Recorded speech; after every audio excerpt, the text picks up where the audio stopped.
Hello everyone, welcome to my channel. In this video, we are going to try out SQL model with Alembic. So I saw a lot of videos showing how to get started with Alembic, but as of today, not many videos tell how to get started with Alembic and SQL model.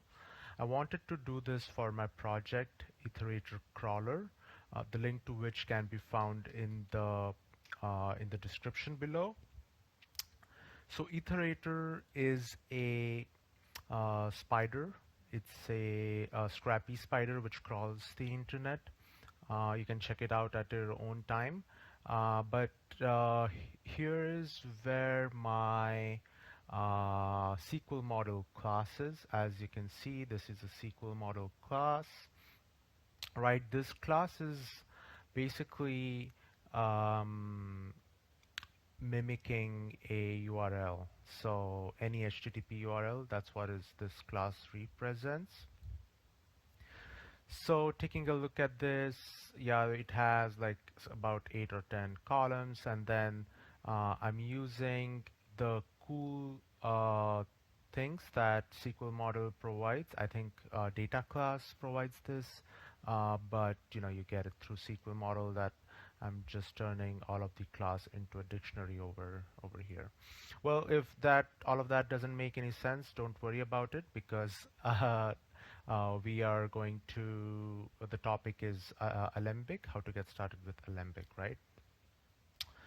So we are going to do it on the fly, so apologies if things are not as smooth as I would like them to be. So I'm in my repo over here, you can see in the terminal. I'm in my repo and I'm going to move to, actually first off, I'm going to activate my virtual environment. I'm using PowerShell, so I'm going to do that in PowerShell. So now my virtual environment is activated, and now I would move to my folder where I want to start my migrations. So you can see I have this Iterator folder, and under Iterator folder I have my Scrapy spider and some utilities package, things that I use. So I want to make a migrations folder over here. So I already have Alembic installed and SQL model installed in my virtual environment. If you don't have it installed, then you would want to do that with pip3 install Alembic. Um, as you can see, it's already satisfied, and then you'll do pip3 installed SQL model. I'm not sure how that is spelled, but you would do that. Okay, so I already have that installed, Alembic and SQL model. I want to start a migrations folder, and then I would do that with the Alembic command, Alembic init, and here I would give the name of the migrations folder. I'm just going to call it migrations, so I will say Alembic init migrations. There we go. You can see it created this migrations folder over here and an alembic.ini file. So we have to make some changes to these files. So let's open this alembic.ini file, and let's take a look at it. What does it have? Okay, so the only thing that we need to change in this file is you have to give your database URL. I have it over here in this file. You can check it out in the repo. It's a README file.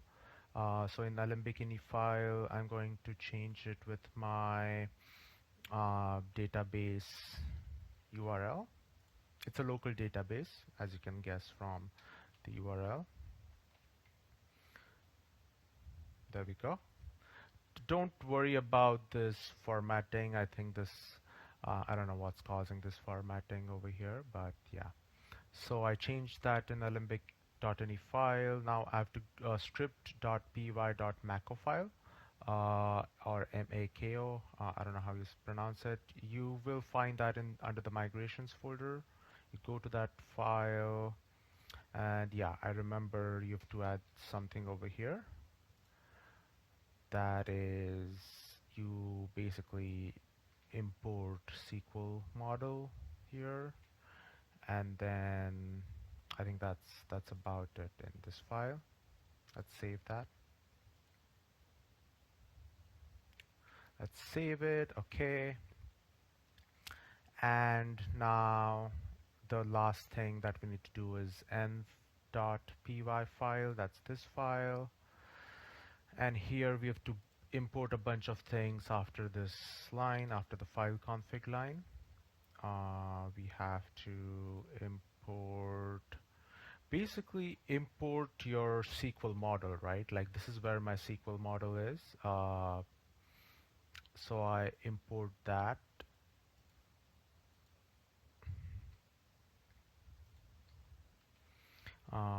You can check out in the repo like what all I have in that file, but it's mostly, you can see over here, it's the class. That's what we're importing. This other test class. This didn't work for me, so you can ignore this for now. I was trying to inherit a class and create another table, um, and then not a bunch of other things. But feel free to check it out. So I imported that, I imported SQL model, and then I have to change the target metadata to be the metadata from imported SQL model.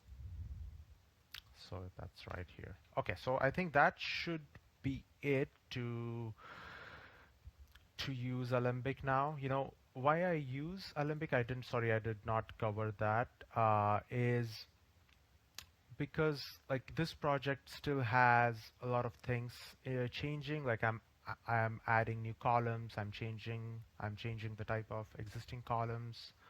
So making a lot of changes, and I want to set good foundations for this project. So I started using Alembic because I faced that a couple of times. As you're getting started with Alembic, don't do it in production. Get very comfortable with it. Uh, you know, and then use it in production, because while testing, I think I wiped out my database. So I don't want to scare you, but these are like you have to you're don't use Alembic on a production database if you're not comfortable with it. Is my only 2 cents of advice. Okay, so that enough of that. Now let's get started. Now you have to run the script. Before that, let me show you a few things. Let me show you the database where we are going to create um, the, the table. Okay, so here is my pgadmin interface. This is basically a application to interact with your Postgres database on my Windows machine. So you can see I don't have any tables right now. Tables are empty. So let's go and run the Alembic migration script and see how the tables get created. All right, so I'm back in my project where my Alembic folder is. Um, so I'm going to run my migration script. Okay, I'm back in my um, folder where I have my migrations folder, and I'm going to run the migration script finally. So the command is alembic revision, then these two dashes, auto-generate -m, and a message for your migration. So there we go, the migration ran successfully, and now we want to upgrade this. So I'm going to say Alembic upgrade heads. There we go. Now let's go back to the Postgres database and see the tables. Here in my Postgres database, I'm going to refresh my tables, and you can see now I have two new tables. This one Alembic uses, Alembic version, and I have a web page class table with all of the columns that I defined in my class, which is pretty cool if you ask me. All of these columns are defined as they should be. Now if I make change in my class, suppose I change the type of the column, I rename it, I add a new column, I delete a column. That's when the Alembic comes really handy. You run the migration again, like we just saw. You do a like a revision, and then you upgrade your head, and then you will have that um, that reflected. So let's try that. Let's go back to our coding window. And in our coding window, let's open the class, and I'm just going to, so this column, test column, was not created before, so I'm going to comment this out, and I'm going to run the migration again. So remember, this is the command for migration, and now I say two new columns, right? And now that was successful, and I run it. Let's check it in the database. And in the database, I have 17 columns. I refresh this. You can see now I have two additional columns.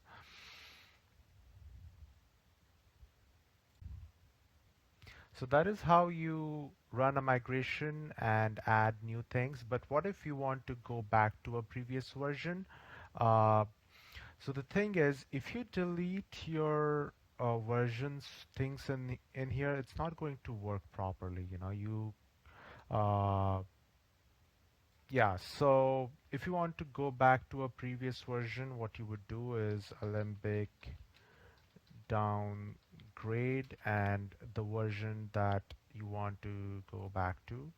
So say I like this version, the Hello World version more. So I just need to copy the version code from here. Uh, there we go, and that just ran. So those two new columns that we just added, that those should be removed.